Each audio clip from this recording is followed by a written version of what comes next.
Nehemiah was saddened when he heard that the Israelites in Jerusalem, after the captivity, were distressed, and the city was in disrepair and defenseless. The Jerusalem walls were destroyed, as well as the city gates. At the time, Nehemiah was the cupbearer to King Artaxerxes in Persia.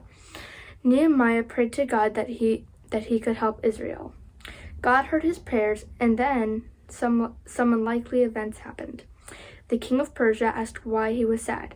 When he told the king about Jerusalem, the king asked to help. Nehemiah asked for leave from service, money and letters assuring him safe passage through the other lands on the way to Jerusalem. The king agreed, and Nehemiah went off.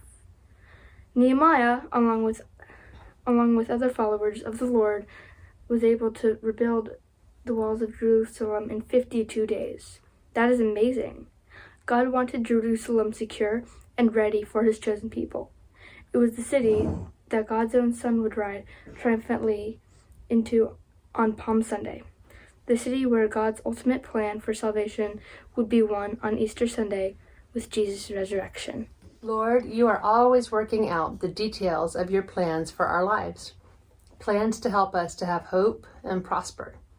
Plans to glorify you and share eternity with you. Help us to cooperate with your plan. The words of Nehemiah, the son of Hakaliah.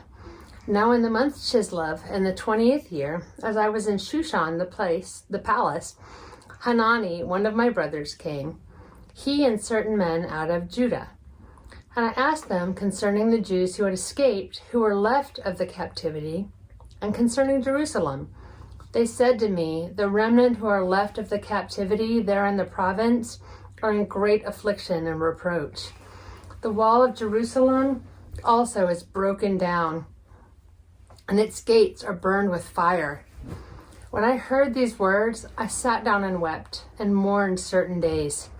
And I fasted and prayed before the God of heaven and said, I beg you, Yahweh, the Lord, the God of heaven, the great and awesome God, who keeps covenant and loving kindness with those who love him and keep his commandments. Let your ear now be attentive and your eyes open, that you may listen to the prayer of your servant, which I pray before you at this time, day and night, for the children of Israel, your servants, while I confess the sins of the children of Israel, which we have sinned against you. Yes, I and my father's house have sinned. We have dealt very corruptly against you, and have not kept the commandments, nor the statutes, nor the ordinances, which you commanded your servant Moses. Remember, I beg you, the word that you commanded your servant Moses, saying, if you trespass, I will scatter you abroad among the peoples. But if you return to me and keep my commandments and do them, though your outcasts were in the uttermost part of the heavens, yet will I gather them from there, and will bring them to the place that I have chosen, to cause my name to dwell there. Now these are your servants and your people, whom you have redeemed by your great power and by your strong hand. Lord, I beg you, let your ear be attentive now to the prayer of your servant, and to the prayer of your servants who delight to fear your name. And please prosper your servant today and grant him mercy in the sight of this man. Now, I was cupbearer to the king.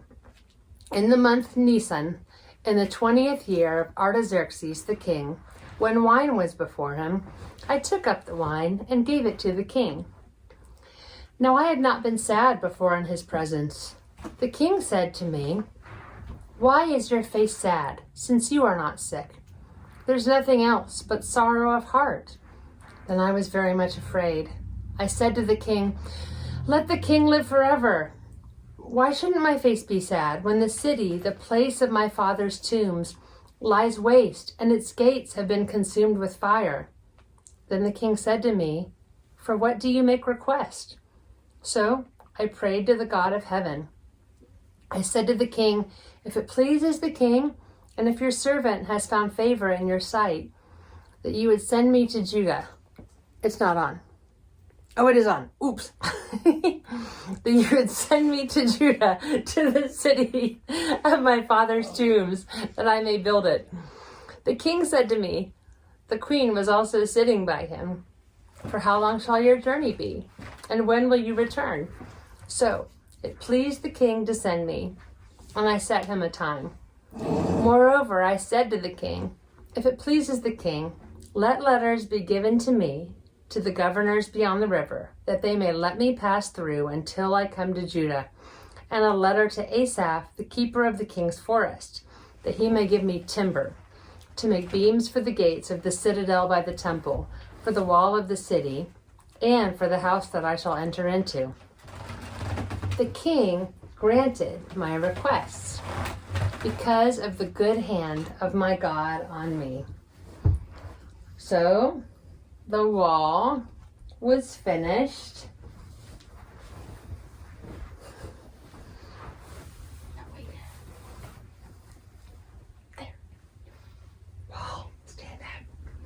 In the 25th day of Elul, in 52 days. This is Nehemiah 1, 1 through 11, 2, 1 through 8, and 6, 15. Wall